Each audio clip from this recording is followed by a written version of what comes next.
ধুনো নিভে গেছে প্রায়, বেশ খানিকক্ষণ হলো পুজো কমপ্লিট হলো, তার জন্যই।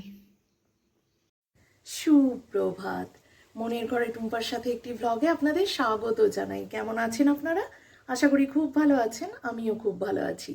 আজকে মঙ্গলবার, আজকে হলো মঙ্গলবার, তো ঠিক বলছি? আজকে মঙ্গলবার, আজকে অশোক ষষ্ঠী। আর এই ষষ্ঠীটা এখানে আছে, মানে সব জায়গায় আবার থাকে না, তো সেই কারণে বললাম আমাদের অশোক ষষ্ঠীর পালন আছে।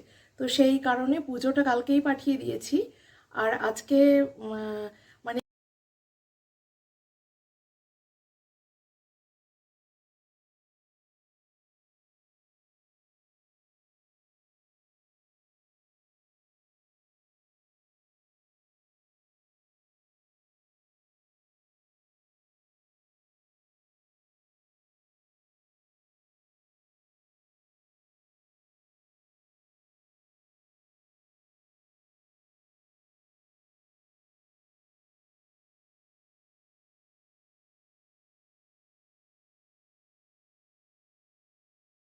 আর আজকের এই অশোক ষষ্ঠীটা মায়েদের ব্রত, মানে মায়েদের ভাত খেতে নেই, আটা ময়দা লুচি পরোটা রুটি যাই হোক খেতে আছে। তবে এখানকার মা বলতেন আগুনে সেঁকা, আগুনে ডাইরেক্ট আগুনে দেওয়া কিছু খেতে নেই। যেমন রুটি তাওয়ায় সেঁকে খেতে পারবে, কিন্তু ডাইরেক্ট আগুনে সেঁকে খাওয়া যাবে না। তো সেই মতোই যেটুকু জানি সেটুকুই করব। আর এখন আমি বরমশাইকে ফোন করলাম, জানো, যে হ্যাঁ গো প্রসাদ আসেনি।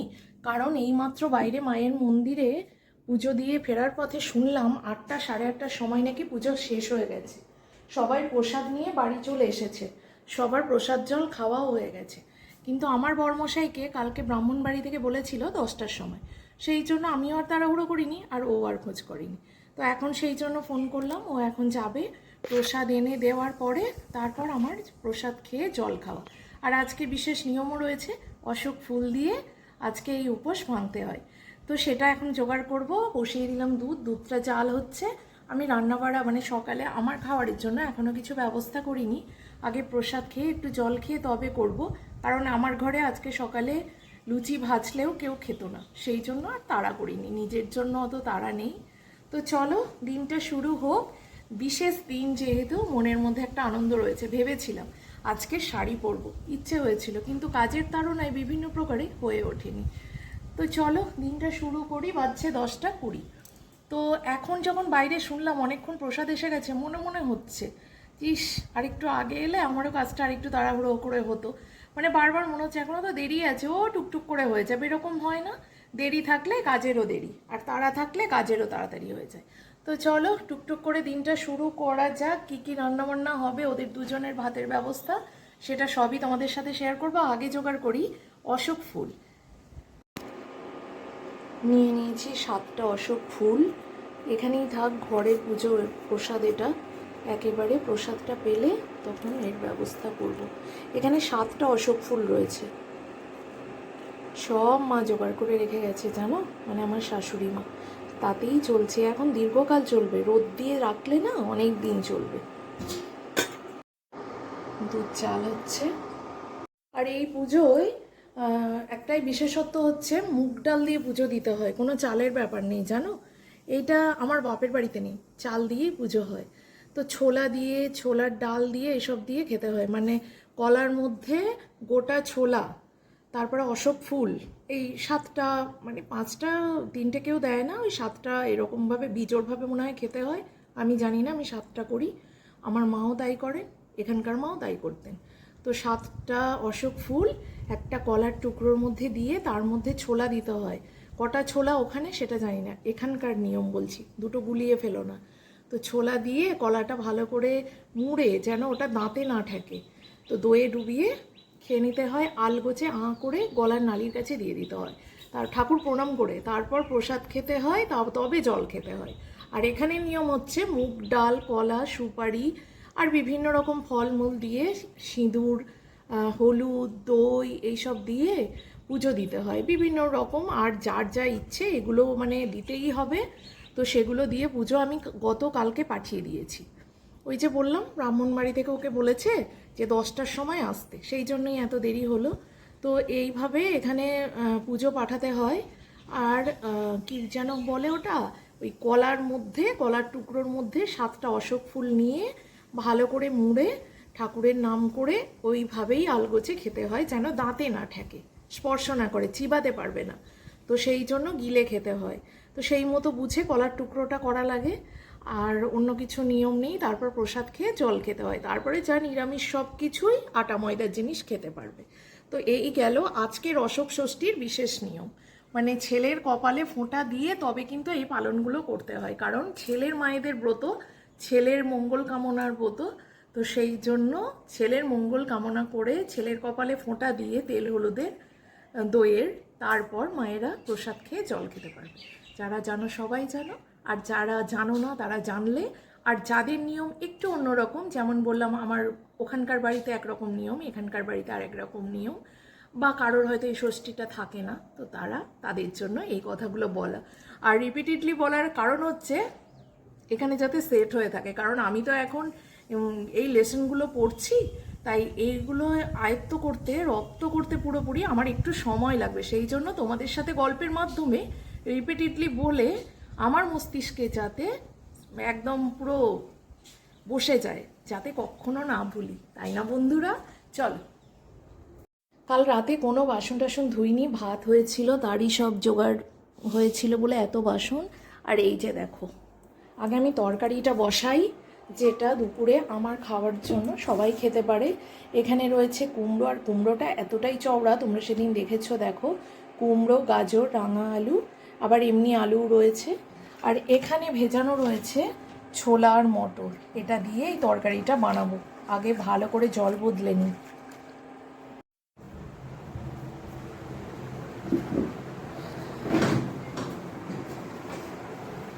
প্রসাদটা দাও। আর এটাই একটু প্রসাদ মুখে দেবে না? আয় বাবা আয়, আমার মা আমায় ফোন করেই যাচ্ছে বারবার, এখনো পুজো এইসব নিয়ে ধরতে সময় পাইনি। এটাই কি আছে, সিঁদুর মনে হচ্ছে। থাক, এসো বসো, তোমায় ফোঁটাটা দিয়ে দিই।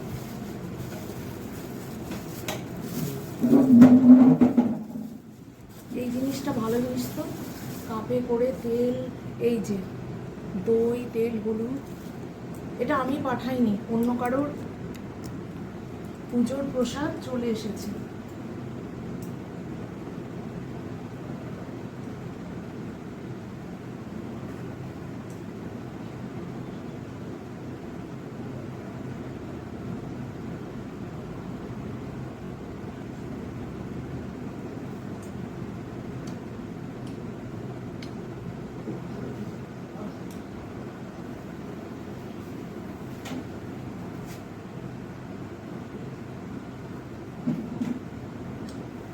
সব যুদ্ধে জয়ী হও, খুব ভালো থাকবে, জীবনে লক্ষ্যে পৌঁছো। প্রসাদ না, তারপর ঘরে নিয়ে গিয়ে এই দেখো মুগের ডাল একদম ভর্তি। আজকে এটাই মুগের ডাল দিয়ে পুজো বিধান করো, চিবিয়ে খাবে। আর একটু নেবে প্রসাদ? চলো এবার আমার পালা। আগে আমার মাকে ফোন করব, তারপর আমি প্রসাদ খাবো, নাহলে সেই মানুষটা আমার জন্য অপেক্ষা করবে। তো সেই জন্য আগে আমার মাকে ফোন করা আমার প্রয়োজন। অনেকবার ফোন করেছে না বাবা।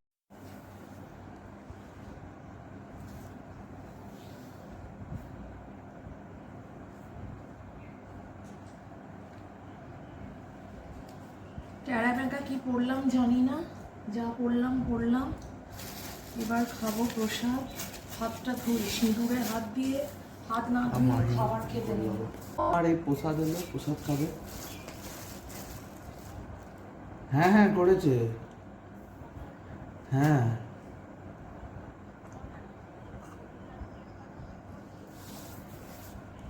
হ্যাঁ আমার ফোনে কে জানে কি হয়েছে, মানে ফোন ঢুকছে কিন্তু মানে শোনা যাচ্ছে না, কেন কে জানে। না না সাইলেন্ট তো করা নেই, কে জানে কি হয়েছে। 7টা অশোক ফুল এইভাবে দিয়ে খেয়ে নেব। আর একবার দেখতে হবে একবার। 1 এই বুনু কি 2 করছে? 3 4 5 6 7। ও আচ্ছা ঠিক আছে, মা ফাঁকা হলে ফোন করতে বলবো।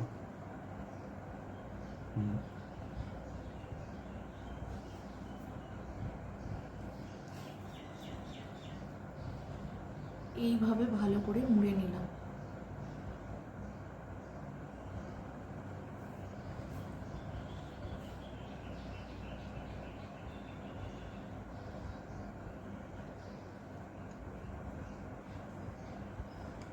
এ বাবা, এই প্রসাদটা তুই খা, পুজো হয়েছে ঘরে, এটা খা, আমি কফি বানিয়ে দেবো। আর আমি এই প্রসাদটা খেয়ে নিই, দিয়ে বাকিটা তো আবার জলে দিয়ে আসতে হবে, এত প্রসাদ তো খাবোও না।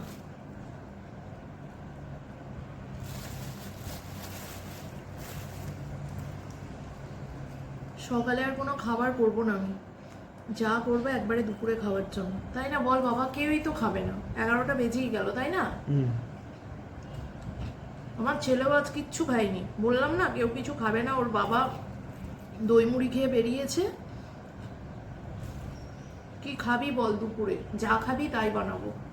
কি আছে বানানো? ডিম খাওয়া হবে না আজকে, মাছ খেতে হবে। যাবো এভাবে বানাও, বানাও না, একটু নিরামিষই বানিয়ে দাও। কি খাবি বল? এদের আবার দেখছি আজকে ছোলার ডালও অনেকে দিয়েছে, মানে অনেকের এখানে ছোলার ডাল দেওয়ারও হয়তো রীতি আছে।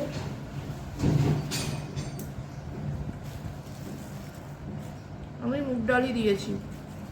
ব্যাস, আমার খাওয়া কমপ্লিট। এবার আমি একটু জলে দিয়ে আসবো, তারপর আমার অন্য কাজ। না, তরকারিটা বসেই জলে দিতে যাবো, নাহলে দেরি হয়ে যাবে।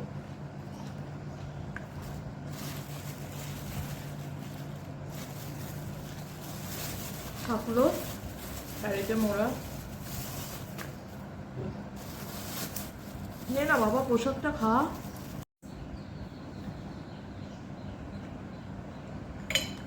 ব্যাস, আমার উপোস ভাঙলো। এবার আমি লেগে পড়ি সাংসারিক কাজ করবো। এটা হলো অশোক ষষ্ঠীর মূল নিয়ম, প্রসাদ খাওয়া। এখন নিয়ে চলে এসেছি ব্রেকফাস্ট হিসেবে ব্ল্যাক কফি, মা ছেলের। একটু পাখাটা চালাই।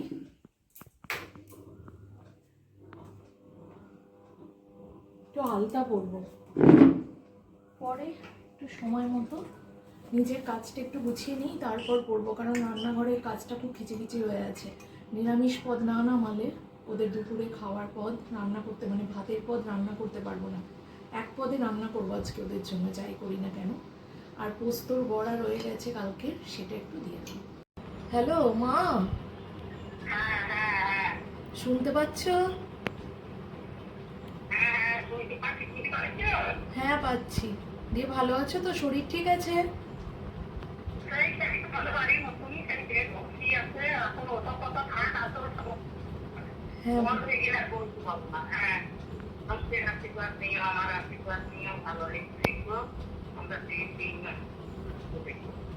হ্যাঁ, তুমিও খুব ভালো থেকো, সুস্থ থেকো, আমার প্রণাম নিও।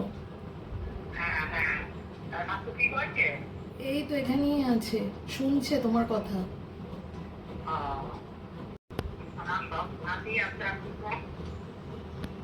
হ্যাঁ ঠিক আছে, বাবাকেও আমার প্রণাম জানিও।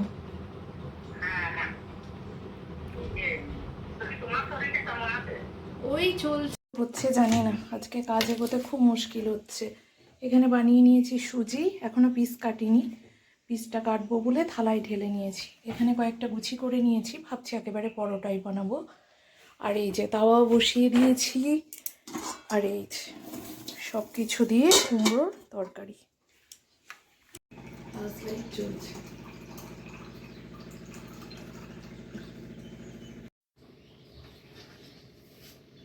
রান্না বান্না প্রায় শেষের দিকে। এবারে চলো তোমাদের সাথে শেয়ার করি আজকের মেনুটা। আজকে আমি কেমন নুন টুন হয়েছে কি বুঝতে পারবো না, তাই আমি ছেলেকে একটু দিয়ে টেস্ট করাই। টেস্ট করবি আমার মতো করে? তোর মুখের উপর নির্ভর করছে কেমন টেস্ট হবে। নুন লাগবে, নুন ঝাল ভাতের সাথে ঠিক হবে।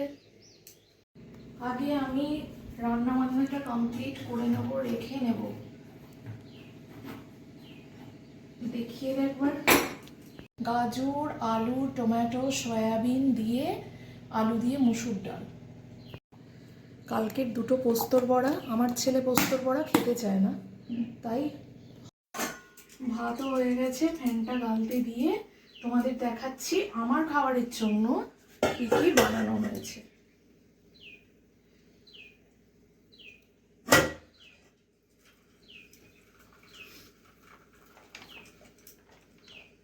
এবারে গ্যাসটা মুছে নিলি।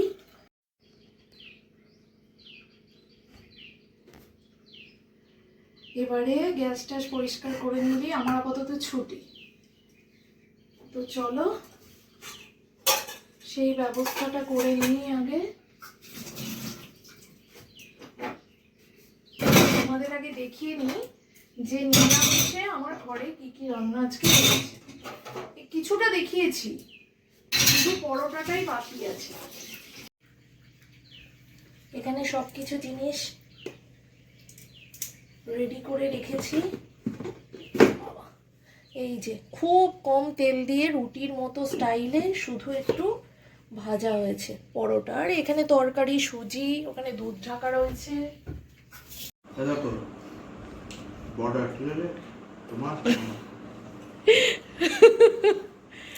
রাতুল ভাত খেলো না, আলটিমেটলি পরোটা, তরকারি। আর এই যে ওর বাবা মিষ্টি নিয়ে এসছে। সুজি নিবি তো বাবা, না সন্ধ্যায় খাবি? এখন খেলে খা না এক পিস তাহলে। আর এই যে বড়মশাই, এই পোস্তর বড়া নাও। ডাল কেমন হয়েছে?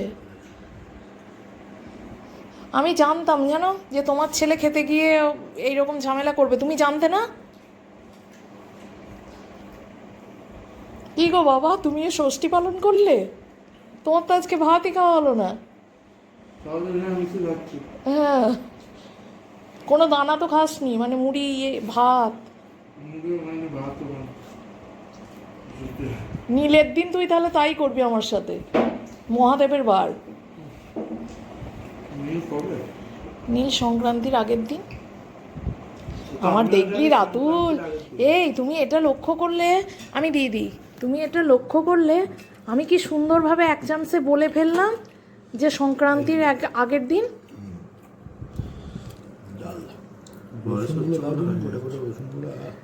রসুন তো থেতো করা।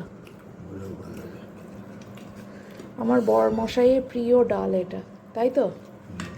সয়াবিন ভাত দিয়ে দুটো, না না অল্প একটুখানি নাও, তুমি বললে তো। তোমার ছেলে টেস্ট করে বলেছে বলে রান্নাটা এত ভালো হয়েছে, তাই তো ছেলের বক্তব্য। বলো। চেষ্টা করি ভালো।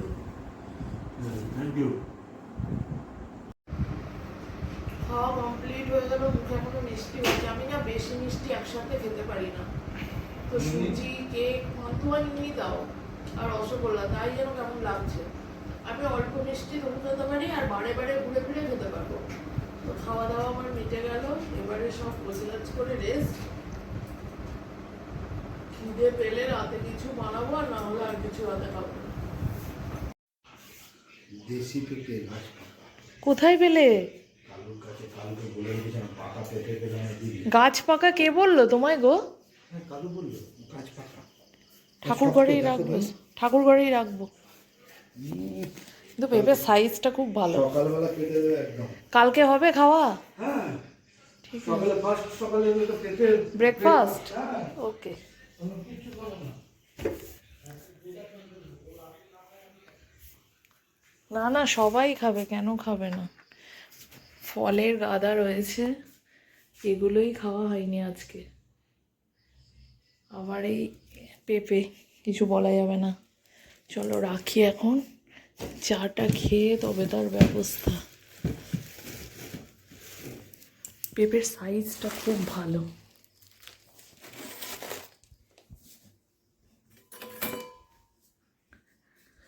এখন 8:24 মতো বাজে, অনেকটা টাইম পেরিয়ে গেছে বন্ধুরা।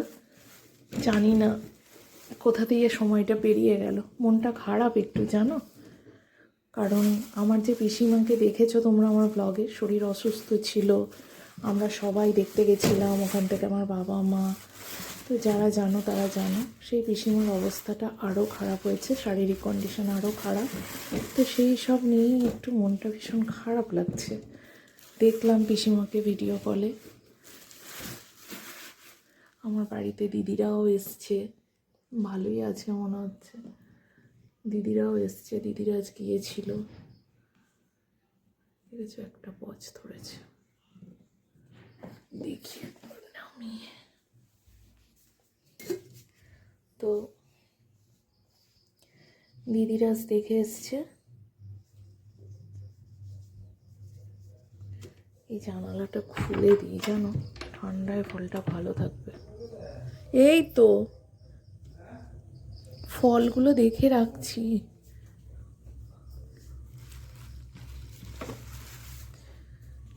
রাতে একটু কলা খাবে? আমি খাবো।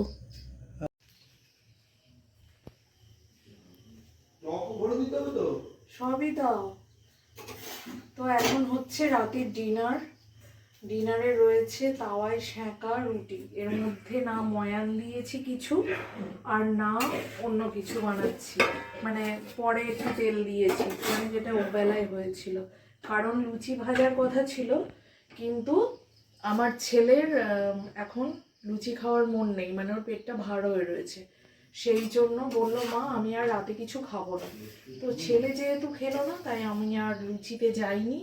কারণ ছেলে একে লুচি খেতে ভালোবাসে, তাহলে আমি যদি আবার পরে লুচি করি সেটা ভালো লাগবে না। তো সেই জন্য একটু রুটি সেঁকে নিচ্ছি। তো আমি রুটি খাবো, আর যদি রাতুল খায় তো খাবে, না হলে খাবে না।